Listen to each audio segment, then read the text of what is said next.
Us on the line. You're welcome to Eyewitness News, sir. Thank you very much, my brother.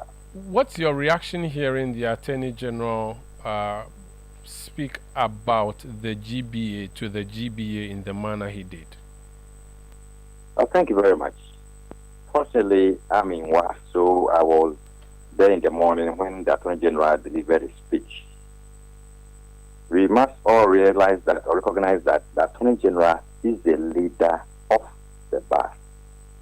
He's part and parcel of the bar. And for that matter, the comments that he made bordering on the activities of the GBA, if they are positive, he's part of it. If they are negative, he's part of it. And so his comments regarding whether GBA was supposed to have commented on the matter yesterday, but is now commenting on a new matter, is something that I think is worth looking into. For instance, I do not agree with the Attorney General indicating that the GBA lost its voice some time ago. By the current administration, the GBA has found its voice. And he made reference to the removal process of Charlotte Osei and the other two deputies by indicating that in that process, the GBA never came out with any comment. But when it came to the removal process of the Lady Chief Justice, the GBA came out with its statement on the matter. We must not forget that in 2014, when the then president received a petition for the removal of the chair of the charge, the GBA, by my reckoning, did not issue any statement. Doesn't mean that they lost their voice also under President Mahama in 2014. Perhaps the facts then did not merit the release of any press release by the GBA. In 2017, GBA also looking at the facts also decided not to issue any statement. 2025, a petition for the removal of the Chief Justice. The Chief Justice position is not like the EC chairperson position. We must have that one in mind and then understand it once and for all. The CJ is the head of the third arm of the government. The EC chairperson or chairman is the head of a constitutional body. For that matter, if you think that you may want to use that one to justify or to justify the allegation that the ATB has just found its voice, I mean, you cannot have it that way. It must also be placed on record that the Bar Association worldwide, and for that matter, those in Commonwealth, they are the people who speak for the judiciary. The GBA will come at any time there is the slightest attempt to interfere with the independence of the judiciary. And this is something that the GBA has been consistent on. And so the GBA decided to comment on the removal process of the Lady Chief Justice. I see nothing wrong with it. In any event, even if the GBA did not speak on the removal process of 2014 under President Mahama and 2017 under President Kufuor, does it mean that the GBA should never comment on any issue again? I expected the Attorney to rather even commend the GBA for speaking out and also urge them to move into the future, also speak on many issues that may come up. But the way he put it is as if he's averse to criticism by the GBA. When we were in government, now you mentioned it, I'm a politically exposed person, a politician, the GBA spoke its mind. I mean, if you go to 2019, the GBA president then, Mr. Anthony Forson, at the bar conference in Takoradi, stated the position of the GBA regarding the governance of President Kufuor. The President Kufuor was there at the conference. Omar, you can check.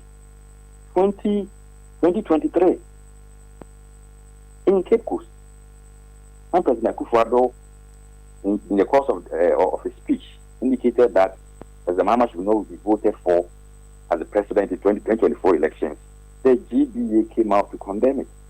And the GBA speech at the conference in Cape Coast also criticized our government. We never complained.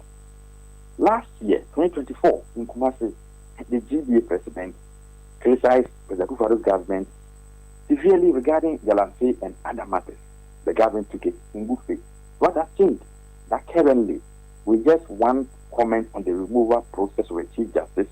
Then the Attorney General is now saying the GBA has recently found it. Perhaps for all these years, the Attorney General was not following the activities of the GBA. Otherwise, this statement that you made today wouldn't have been made.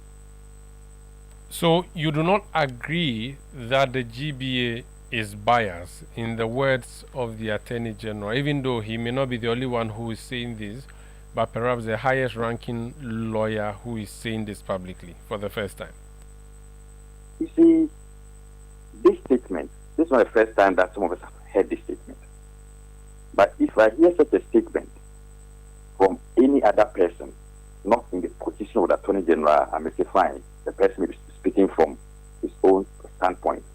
But if you hear such a statement from the Attorney General, who is the leader of the bar, it tells you that the Attorney General is actually out there to fight the bar. That is what I am getting to be wrong.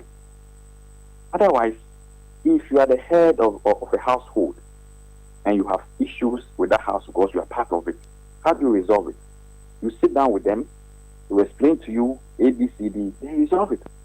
But the moment you go out and they behave as if you are not part of the system, whether the Kenyan likes it or not, is the leader of the bar, unless he doesn't want that position, but that's his position. And so I least expected him to come out with this position. You could leave it to the political propagandists, leave it to political commentators to do it. They may have their own opinion on matters. But the GBA has been consistent on matters. The GBA also cannot be compelled to comment on matters that they do not want to compel on. Has there been any circumstance or instance where the Ghana Medical Association has been compelled to issue a statement, or National Medical Association, or not? Associations, they are not partisan associations. As and when they deem necessary, they come out with their issue, their comments on issues involving the nation. Okay, but the law that was used is the same law, isn't it? So if the same law was used in the past and the Attorney General makes the remark that the association did not lament or comment, why is the association speaking now when the same law has been invoked again? See, if I'm not mistaken, within this year, the AG himself, that's what I'm not mistaken, said there was the need to have a regulation or a CI governing the removal process of a superior court judge, including the CG. And so the bar association comes out with a statement to echo the same point. Have they broken any bone? The GBA comes out with a statement that the CJ is being removed. We urge due process and fairness to be followed. Is it anything that we can say it's untoward? No. The GBA statement, the first one was about due process. The second one was consequent upon a resolution of the media conference of the GBA. So if the lawyers meet, GBA meet, and they come out with a resolution, you expect them, the leaders will say, we are not going to come out with a resolution. That was the essence of the executives.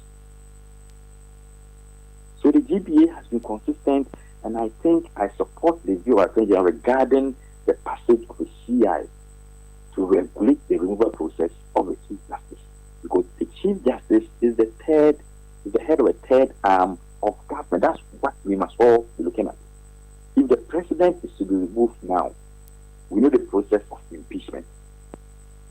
If the speaker is removed, that process also there. But when it comes to the speaker, when it comes to the Chief Justice, the Parliament is not involved, even though Parliament approved his nomination or her nomination. When it comes to the removal of the president, Parliament is involved.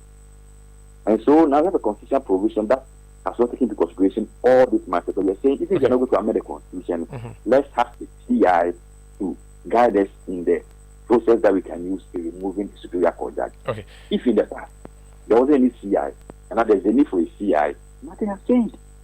The Attorney General spoke at the bar conference. He's the leader of the bar, not the president of the association. He's not an executive. Do you get a sense from the GBA that it is unhappy with the statement that was made by the AG? Would the GBA take any action in relation to what the Attorney General said? I think the GBA, speaking for myself and from what I have gathered, I mean, being at the conference venue, a lot of the majority of the members are not happy about that comment regarding the GBA not commenting on South Australia issue, but commenting on the CJ's issue.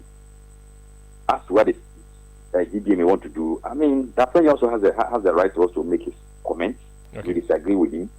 So I think the GBA is not going to take any steps. That's what I say. I'm not part of the executives. Very well. The GBA is going to go ahead to issue statements as and when they deem it fit. Then let me add this point before we end this issue. We want us to end about the intervention and sovereignty. You see, the Attorney General made this comment that with the removal process, the Commonwealth Lawyers Association issued a statement, and he was of the opinion that that amounted to interference. That aspect of it, I especially disagree with the Attorney General. Very well. Thank you. Thank you so much. I think we can leave here. Unfortunately, that's all time well, but thank you so much for. I wanted to add this. Yes, conclude. You can conclude. Yes. Yes. So I'm concluding by saying that recently there was an attack on Iran by Israel. Ghana issued a statement condemning the attack. Does it mean that Ghana is interfering in the affairs of Israel?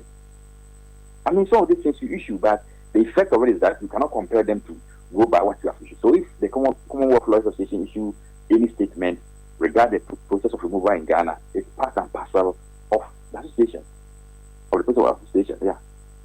Very well. Thank you for speaking to us. That's the Honorable Alfred Tiayeboah, former Deputy Attorney General. Let's speak to the Majority Whip in Parliament,